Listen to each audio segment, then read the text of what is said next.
Hi friends, it's Annie Grace, author of This Naked Mind, and I am answering readers' questions. And today I have a question from Lisa. Lisa says, "Hi Annie, I'm going to a wedding in mid-August at a winery. I'm 680 days into sobriety. Congratulations, Lisa. Loving it, but I'm apprehensive about the wedding. I don't want to drink, but I'm concerned about the added pressure of it being at a winery. I'm also nervous because other than the groom and my husband, I won't know anyone else there, no quote Dutch courage. Any advice to help keep my nerves and me on the path would be appreciated. Thanks." So, Lisa, this is a great question for me to answer in terms of timing because I literally last 2 weeks ago went to my first alcohol-free wedding, and I guess people haven't been to a wedding in like 3-4 years probably. So it was a new thing that I hadn't had for a while, and I actually took some like live video from the wedding, which I'm going to publish on YouTube. So when it's uploaded, I will upload that, and then you can see kind of my real in-the-moment responses, because I've said this before, but every single thing I do that's the first thing that's alcohol-free, it creates nerves for sure, because you don't know how it's going to be. And because in our adult life, I mean, quite frankly, I hadn't been to a wedding without drinking in my entire adult life. So I didn't know what it was going to be like. I didn't know how it was going to be. I'd say a few things. If you're worried about drinking, I think, it's always the advice to don't think about it, don't worry about it, push it out of your mind. Now, my advice and my experience is that that is the opposite of what works. And I think that there's a lot of scientific studies to back this up. The more that you think about something, the more that you try not to think about something, the more you think about it. There was this great study about white bears, and they said, don't think about white bears, and nobody could stop thinking about white bears. And that just happens over and over and over. And actually, they've measured responses in your body to anxiety and stress and different things, both with somebody noticing and experiencing the feeling and going deep into it, and with somebody kind of just trying not to think about it and ignore the feeling. And your body deals with anxiety, stressors, all of these sorts of things much better when you think about it and you go deep into it.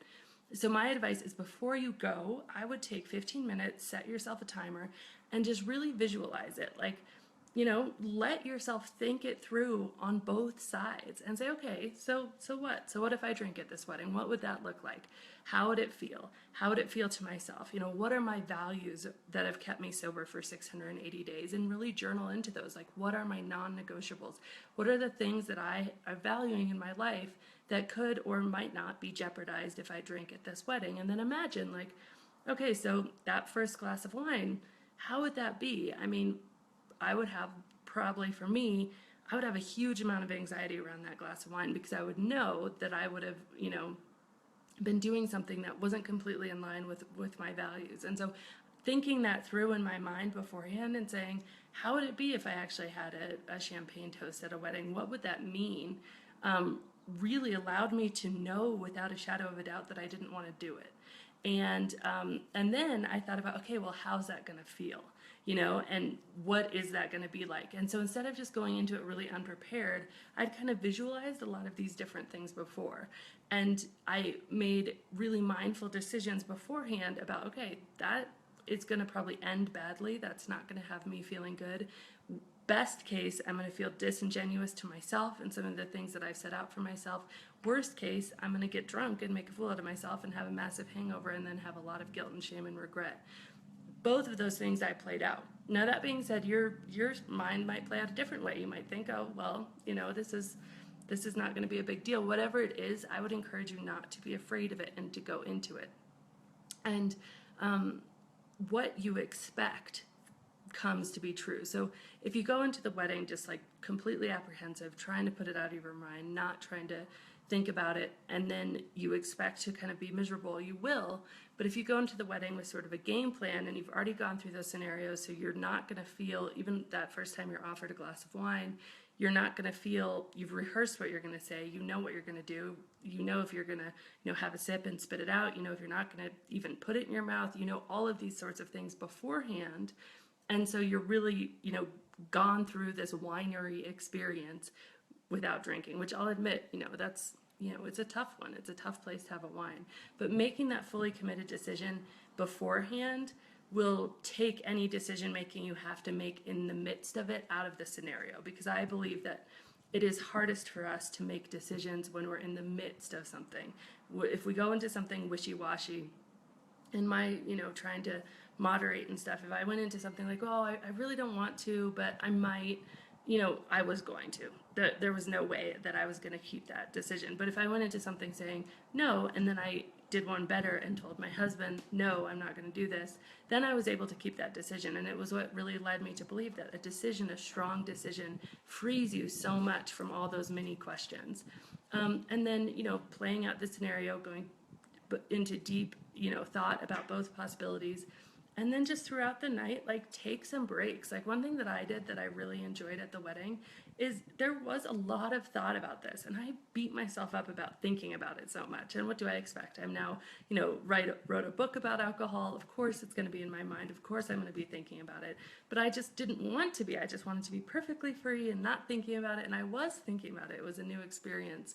And so what I did is I took little breaks, and I went for a walk down the path, just away from everybody. I went to the bathroom, and I just focused on my breathing for 5 minutes. I just took little breaks to realize that this is new, and not beat myself up overthinking about it or overthinking it, because it is new, and it was a new experience that I needed to get through. And I would say, back to your values, there's so much research that shows just taking 10 or 15 minutes right before the wedding, asking yourself, okay, why am I here? What do I value most in my life?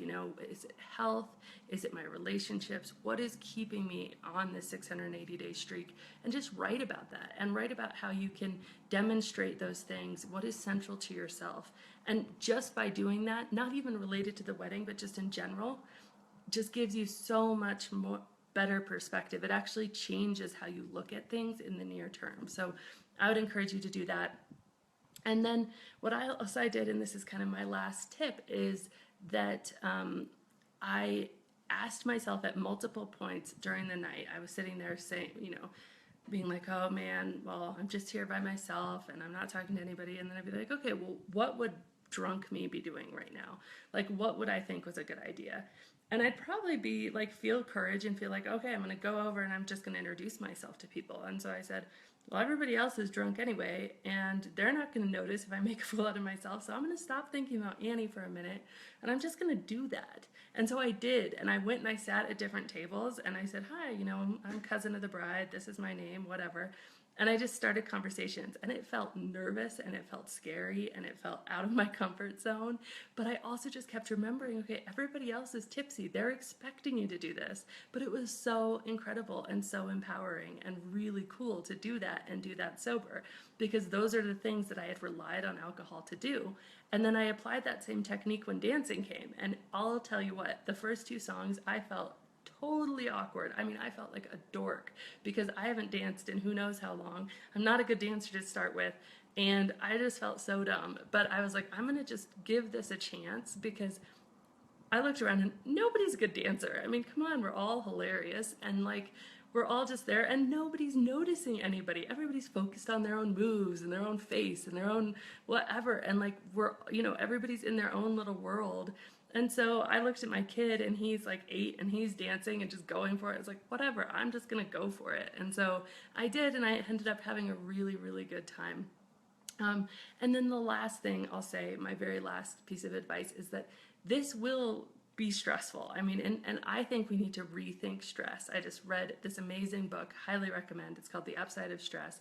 But I think that we need to realize that these emotions, far from making us weaker, the beating heart, the sweaty palms, the not knowing what to expect, those focus your attention. Those give you energy. Those give you power to go deep into your life and to say, oh, this is living. This is an experience. This is something I get to feel that I'm not numbing. And that can be really, really cool. So anyway, Lisa, I think it's a great question. I'll definitely post my live wedding footage, even though, it's not pretty, but, and you can watch that as well. And good luck, and let me know how it goes. I'll be really interested to hear. And again, this is Annie Grace, answering questions, author of This Naked Mind.